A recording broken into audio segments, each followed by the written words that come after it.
and welcome to Chatterboxes at Quays TV production. That's right. Today we have an action-packed show for you. First today, have you ever considered skydiving as a hobby? One of our presenters, Kate Troy, has. Yes, Kate Troy went out to Airfix to discover more. You could have one superhero power, what would it be? To fly? Well, I'm about to do just that.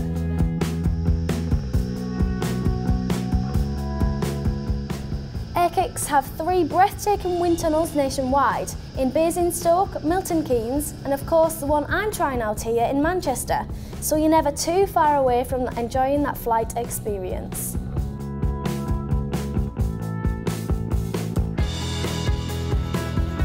Just down here are all the hand signals, just in case you forget them, so it's best to have a quick look at them, just to refresh those memories, okay, before you go in.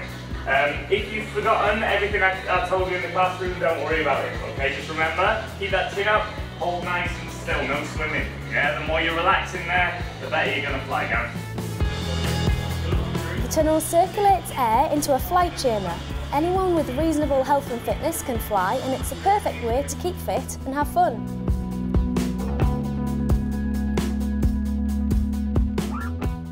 I've been doing it for 4.5 years, and I first started it off as a customer, liked it and picked it up quite quick. The first thing is the belly flying, then you move on to your back flying, like Naomi was doing, and then you do the transitions between. It's all to do with surface area, yeah, so where I'm stood up, I'm presenting just my feet to the wind, whereas with you, you're spread out, so you're presenting the whole of your body, so that's why I'm not flying, you are, so that's how it works.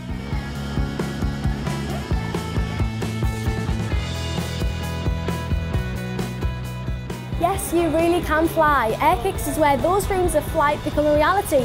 You're suspended in a column of air which totally reproduces the feeling of freefall, but super safe, super fun and super cool. I found it really good. Really excited to do it for the first time, never done it before, and yeah, looking forward to it.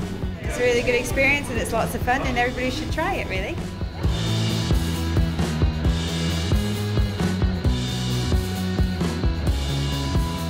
Now, unfortunately, my flight here at Airfix is over, but that doesn't mean you couldn't give it a go. If you fancy flying, head to airfix.com and you can find out all the information you need.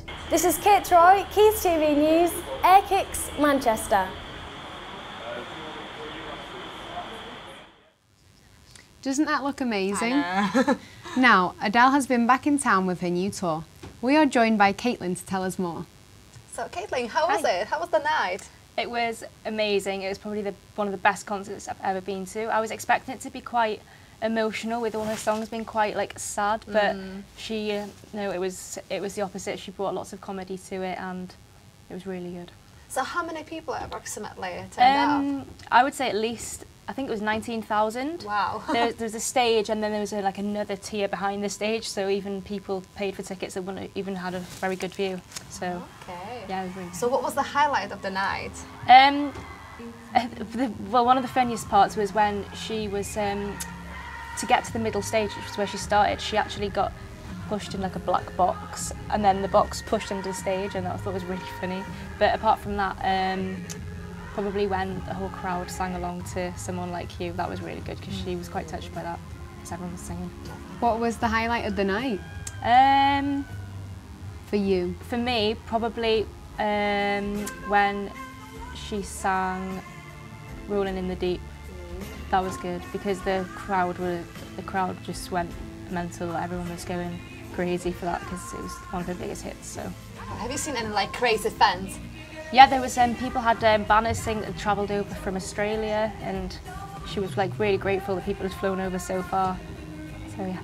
How would you compare it to other gigs? It was a lot more chilled, less energy, but it was also really good because, like, obviously if you're a fan, you're going to enjoy it. Other gigs I've been to, you know, they have like flying around the arena in harnesses, but you know. What do you think that is next for her? Well, she spoke about her making a new album, but she's done like a trio, so she's done 21, 25, I'm not sure what the other one's called, but I think after this tour she might go on another little break or maybe even bring out another album, I hope. So. Ooh, that's amazing. How much was the ticket? Just like a reminder. I paid 85 for mine. 85, and I was like, that's so much. I was like in the sky as well. I was quite high up, but yeah, people in the front paid like 500. Definitely.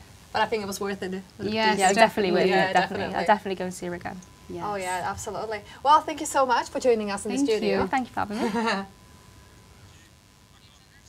Salford Quays made the national headlines for its strange ban on swearing. Our resident mischief, Baker Smuggs, brought us this. Reporting out here by the water, it can be cold as shit. Ooh, better stop swearing because I'm crossing into Salford Quays, where using foul language could see you issued with an on-the-spot fine. Salford Council issued the Salford Quays Public Spaces Protection Order on August 17th last year.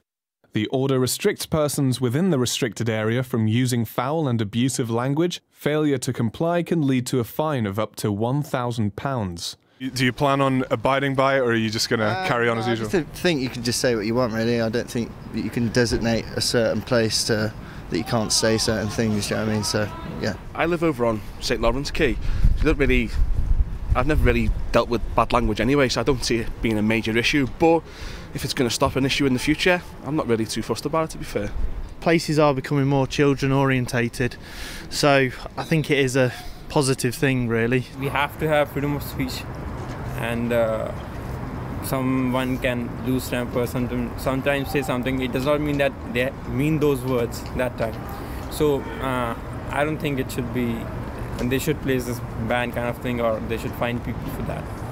And so. the thing is that if you're finding $100 for saying some bad words, so whether it be 1 word or 100 words, so if they're going to fine, I'll continue. Can the squeaky clean Salford Quays be sullied by swearing? Is there any study or any evidence that swearing and deviant or criminal behaviour are connected in some way? There's no study which suggests that swearing or foul language in any way is likely to move many people to criminal behaviour in the sense of getting them into a criminal mindset. Disrespectful talk might precipitate violence between two people who otherwise wouldn't get into violence. So words in certain situations can precipitate violence, there's no doubt about that. So no swearing by the Salford Quays waterside, but perhaps after the watershed in one of these studios. Max Merrill, Quays News. Last week we were joined by astronaut Don Thomas, who was part of our Quays News Space Special. We asked him about the UK involvement in space exploration.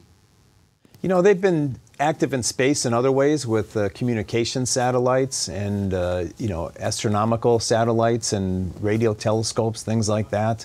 It's very expensive, you know, going to space. And, you know, many countries haven't had the budget for that. But I see the passion here in the UK for space exploration. I've been to a number of schools. I've talked to many people here. Yeah, I mean, we can see the blast off here and then people watching it. Yeah, you know, so there's been an excitement around it for sure. There's a huge excitement here. I'm sure he was all thrilled, and I'm sure as it's lifting off, you know, he's like screaming inside his helmet. We've got a great experience at the Kennedy Space Center, shuttle launch experience, where you can get strapped in, it'll shake, rattle, and roll, and it'll give you a really good simulation of what it's like to launch into space. Yeah, here we see some of the kids. Now sadly it's time what we have, that's it basically today. You can keep up to date with news and reviews on quaysnews.net or follow us at Quays News on Twitter. We won't be appearing on your screens next week due to Easter, but you can join us on the 15th of April at 1:30 p.m. Goodbye guys. Goodbye.